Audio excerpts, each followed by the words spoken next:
नमस्कार, स्वागत है आप सभी का न्यूज 18 राजस्थान पर। मैं हूं आप सबके साथ ऋषिक और आप देख रहे हैं मेरे साथ खबर दोपहर।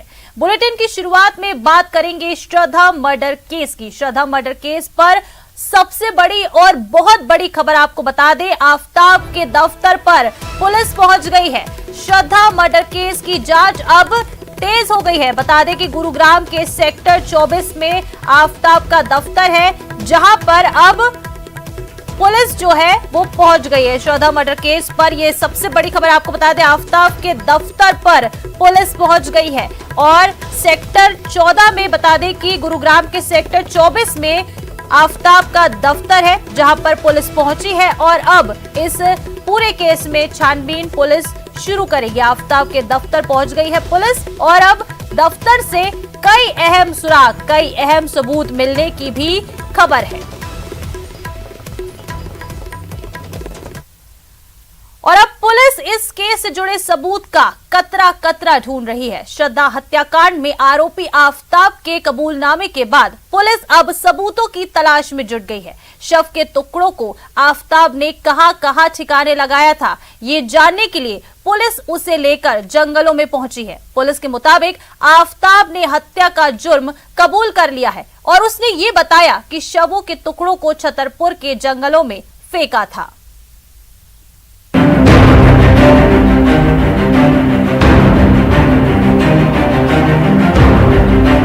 आफताब ने भले ही श्रद्धा के कत्ल का एक बाले जुर्म कबूल कर लिया है, लेकिन कानून के तराजू में सबूत तौले जाते हैं। वही सबूत जुटाना दिल्ली पुलिस के लिए अब बड़ी चुनौती बन चुका है। आफताब के खिलाफ पुलिस के पास बहुत अहम ठोस सबूत अभी तक नहीं है, जिससे आफताब को इस मामले में दोषी ठहराया जा सके, श्रद्धा की हत्या की सही वजह का पता लगाया जा सके।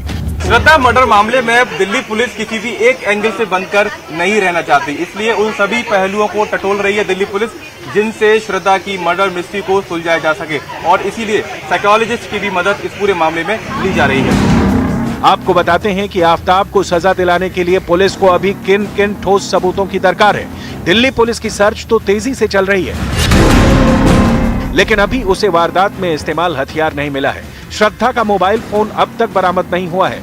वारदात के वक्त पहने गए कपड़े बरामद करने बाकी हैं। ये वो बुनियादी सबूत हैं जो मर्डर के केस में आरोपी को फांसी के तख्ते तक ले जाने के लिए बेहद जरूरी हैं। इसके अलावा भी पुलिस के सामने चुनौतियां कम नहीं हैं। पुलिस को अभी तक सभी बॉडी पार्ट, खासकर श्रद्धा का सिर बरामद नहीं हुआ है।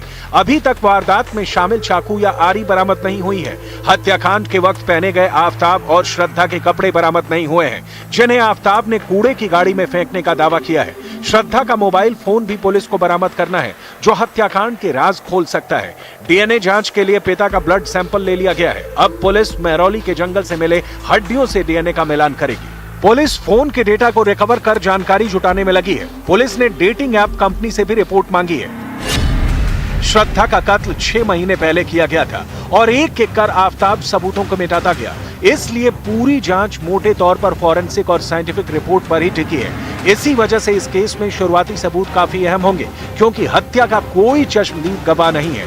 कोई ऐसा गवाह भी नहीं है जिसने आफताब को श्रद्धा के शव के टुकड़े ले जाते और ठिकाने लगाते देखा हो। वैसे पुलिस को अभी श्रद्धा के दोस्तों के बयान भी लेने हैं, जो इस केस में काफी अहम साबित हो सकते हैं।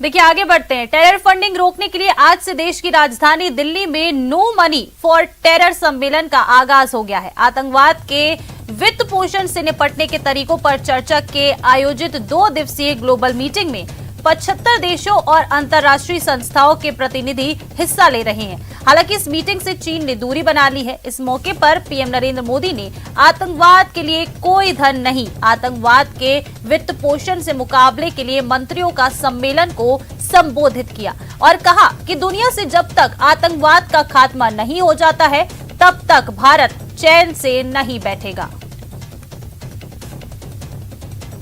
Financial action task force financial intelligence units and the Egmont Group are boosting cooperation in preventive detection and prosecution of illegal fund flows. This is helping the war against terror in many ways over the past 2 decades.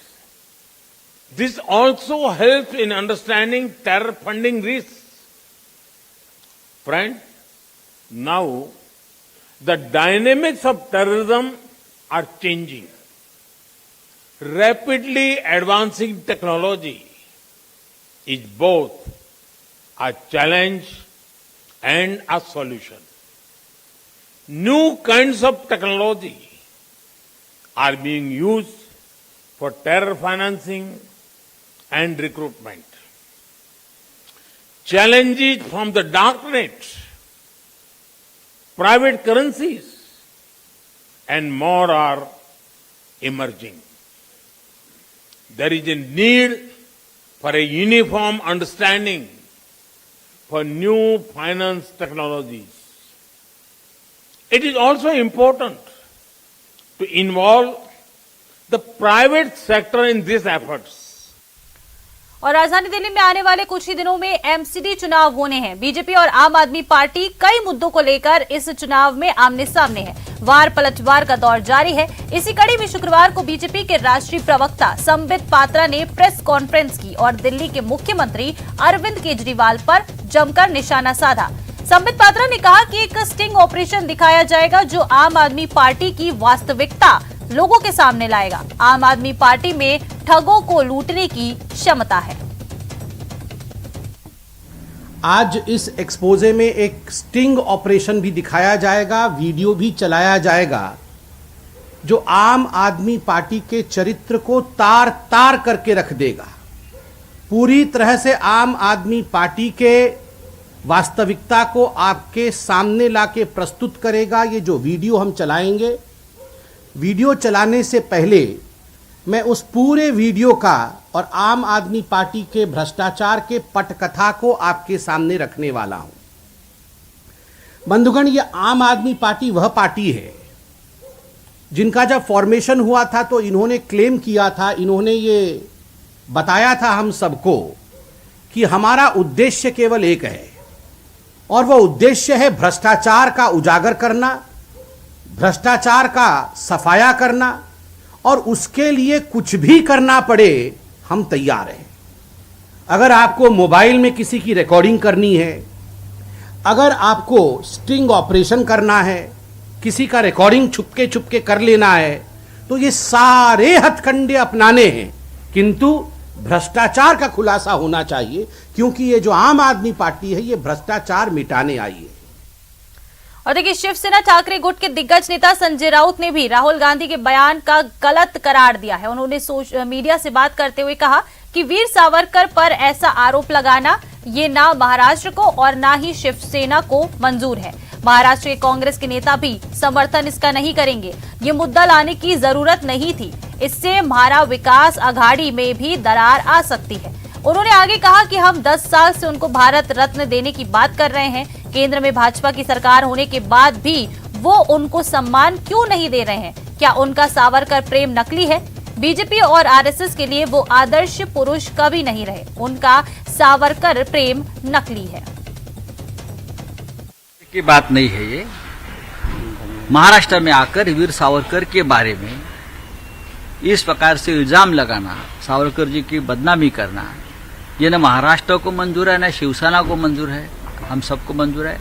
Maharashtra के कांग्रेस नेता भी उनका समर्थन नहीं करेंगे। बयान का कोई जरूरत नहीं थी।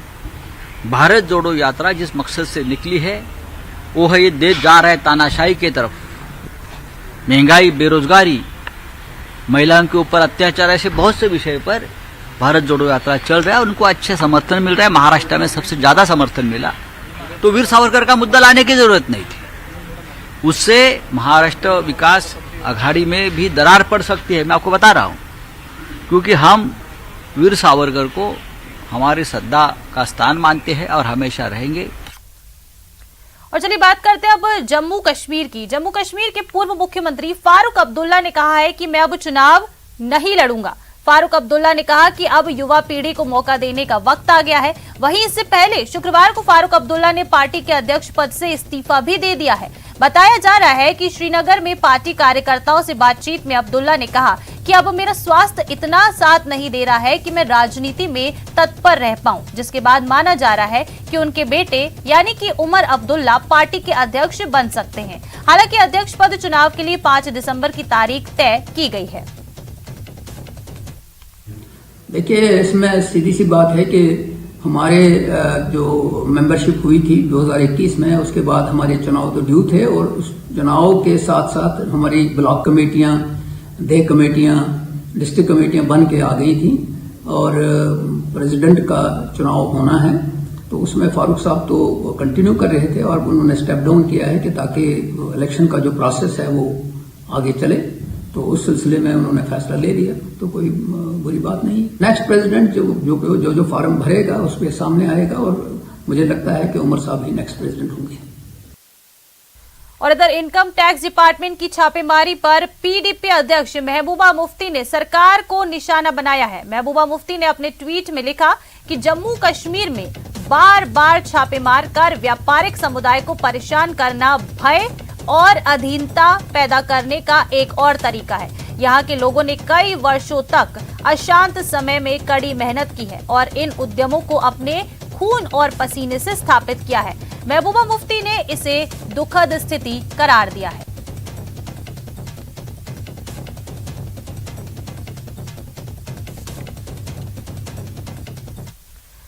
और संयुक्त राष्ट्र में पाकिस्तान ने एक बार फिर कश्मीर का मुद्दा उठाया है, जिसके लिए भारत ने उसे फटकार लगाई। संयुक्त राष्ट्र में भारत के प्रतीक माथुर ने कहा कि पाकिस्तान झूठ फैलाने की कोशिश कर रहा है।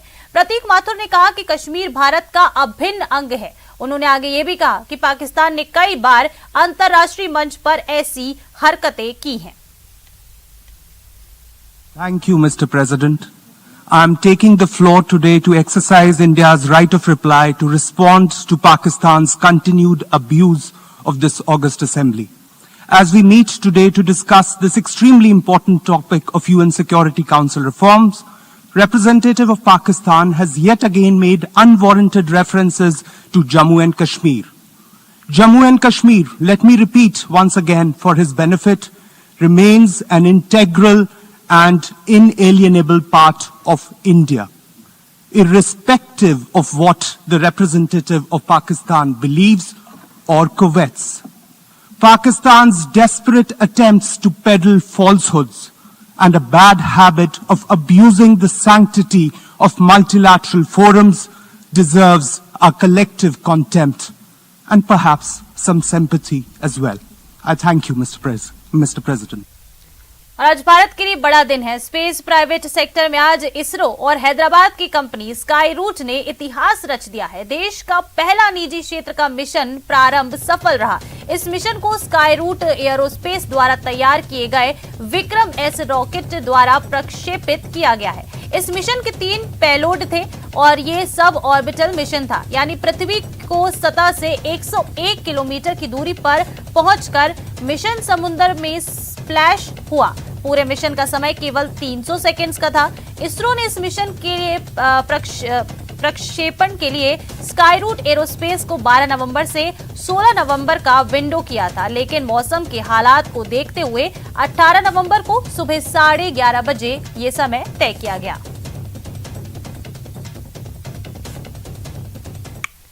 और देखिए, ट्रेन की पटरी में आग लगी है। अहमदाबाद चेन्नई नवजीवन एक्सप्रेस की पेंट्री में आग लग गई है।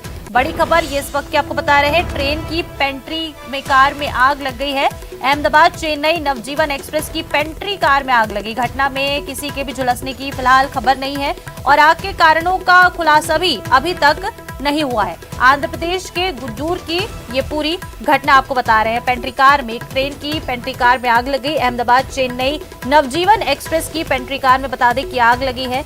घटना में अभी तक किसी के भी झुलसने की कोई खबर सामने नहीं आई है। वहीं इसके साथ ही ये आग कैसे लगी, इन कारणों का भी फिलहाल अभी तक कोई खुलासा नहीं हो पाया है। बड़ी खबर, लेकिन इस वक्त की ट्रेन की एक पेंट्री कार में आग लग गई। अहमदाबाद चेन्नई नवजीवन एक्सप्रेस की पेंट्री कार में आग लग गई। घटना में किसी के भी झुलसने की खबर फिलहाल अभी तक सामने नहीं आई। आंध्र प्रदेश के गुडूर की ये पूरी घटना और ये तस्वीरें देखिए, आपको दिखा रहे, देखिए कितनी भीषण आग लगी। ये ट्रेन की पेंट्री कार में इसको बुझाने का काम फिर किया गया। तस्वीरें आप देख सकते हैं, अहमदाबाद चेन्नई नवजीवन एक्सप्रेस ट्रेन की ये तस्वीरें हैं जहां पेंट्री कार में आग लग गई। बड़ी खबर, तस्वीर आपकी टीवी स्क्रीन पर देखिए कितनी भीषण ये आग लगी है।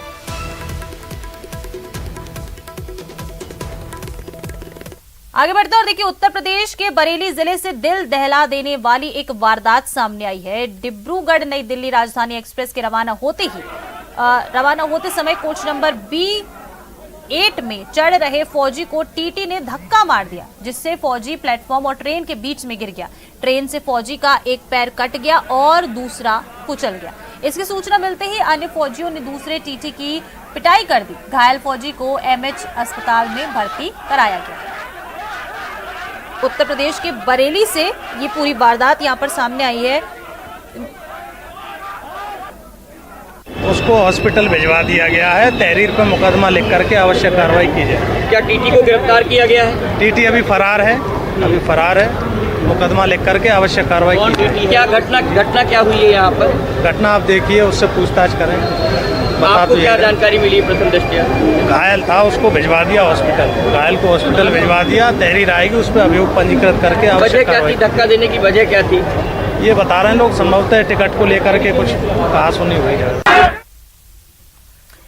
और देखिए, ये उत्तर प्रदेश के बरेली से ये पूरी जो बता दे वारदात है ये सामने आई है। यहाँ एक फौजी के साथ बड़ा ही दुर्व्यवहार किया गया। राजधानी एक्सप्रेस के रवाना होते समय कोच नंबर B8 में फौजी चढ़ रहे थे और जैसे ही वो चढ़ रहे थे तभी टीटी ने उन्हें धक्का मार दिया, जिससे फौजी प्लेटफॉर्म और ट्रेन के बीच में जाकर गिर गए।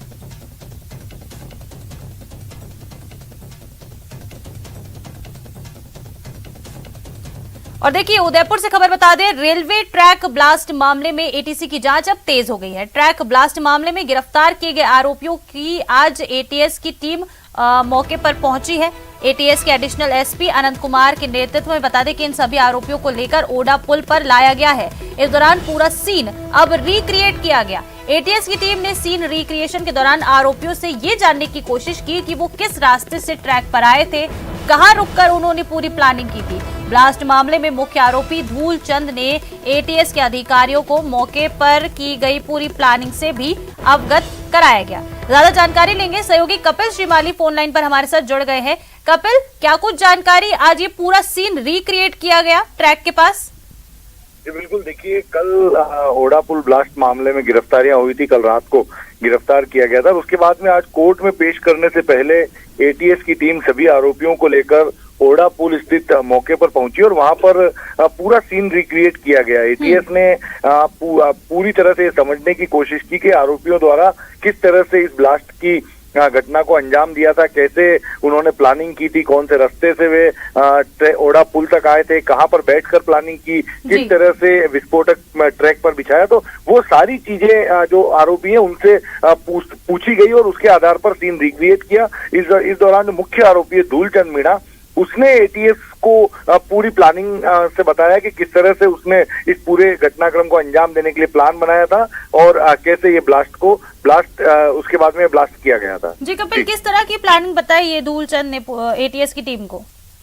देखिए, फिलहाल जिस तरह का मामला पहले सामने आ रहा था कि टेरर एंगल इसमें हो सकता है, नक्सलाइट एंगल हो सकता है, लेकिन जब इसका खुलासा हुआ तो ये लोकल एंगल सामने आया और धूलचंद मीणा की तकरीबन 20 से 30 साल पहले जो जमीन है वो एक्वायर की गई थी। उसमें रेलवे और हिंदुस्तान जिंक द्वारा जमीन एक्वायर की गई थी, जिसमें मुआवजा और नौकरी को लेकर वो नाराज चल रहा था, लेकिन उसे प्रॉपर कपिल, आप नजर बनाए रखिएगा, आपसे तमाम अपडेट्स लेते रहेंगे मामले को लेकर। फिलहाल आपका शुक्रिया।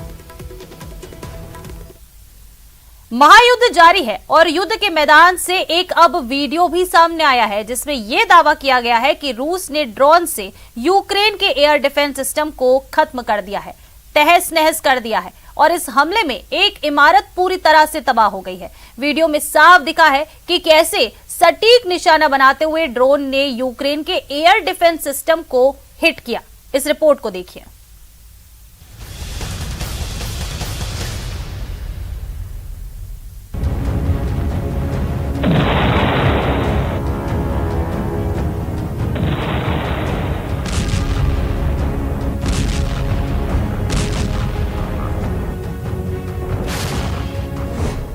जंग खत्म नहीं करेगा रूस।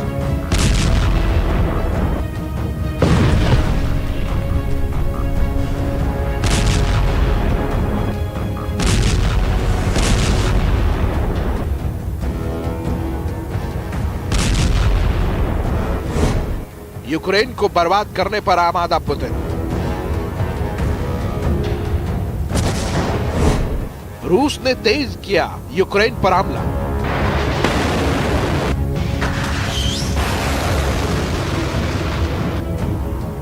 यूक्रेन पर रोज हमला हो रहा है। हर रोज किसी न किसी इलाके से तबाही की तस्वीरें सामने आ रही हैं। मतलब साफ है कि पुतिन की सेना यूक्रेन पर कब्जा करने के लिए किसी भी हद तक जाने को तैयार है।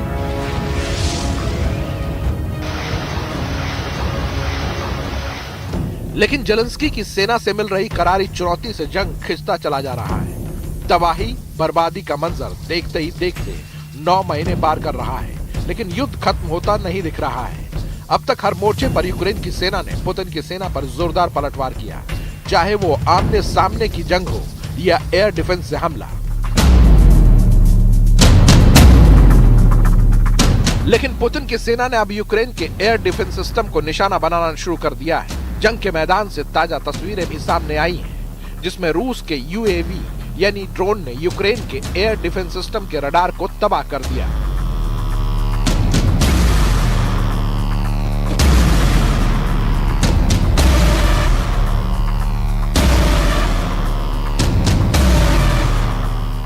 ड्रोन ने एक इमारत पर लगे एयर डिफेंस सिस्टम के रडार को निशाना बनाया।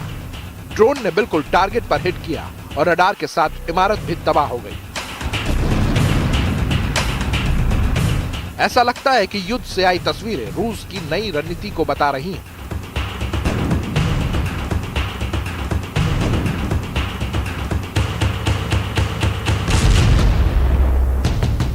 रूस अब यूक्रेन के एयर डिफेंस सिस्टम को तबाह करने में जुटा हुआ है, क्योंकि युद्ध के मोर्चे पर रूस की सेना को सबसे बड़ी चुनौती यूक्रेन के एयर डिफेंस सिस्टम से ही मिल रही है।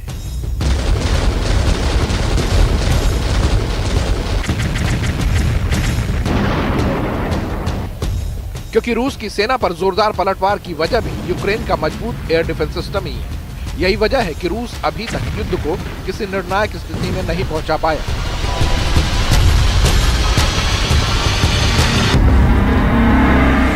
एक तरह से कहा जाए तो रूस अभी युद्ध हारा नहीं है तो जीत भी नहीं पाया है। यूक्रेन के एयर डिफेंस सिस्टम से तबाही का दावा कल भी सामने आया था, जब दावा किया गया कि पोलैंड में गलती से यूक्रेन के एयर डिफेंस सिस्टम की एक मिसाइल गिरी।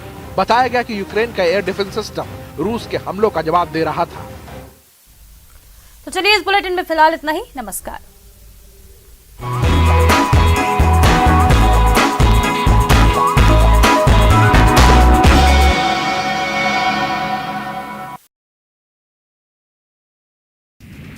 दिल्ली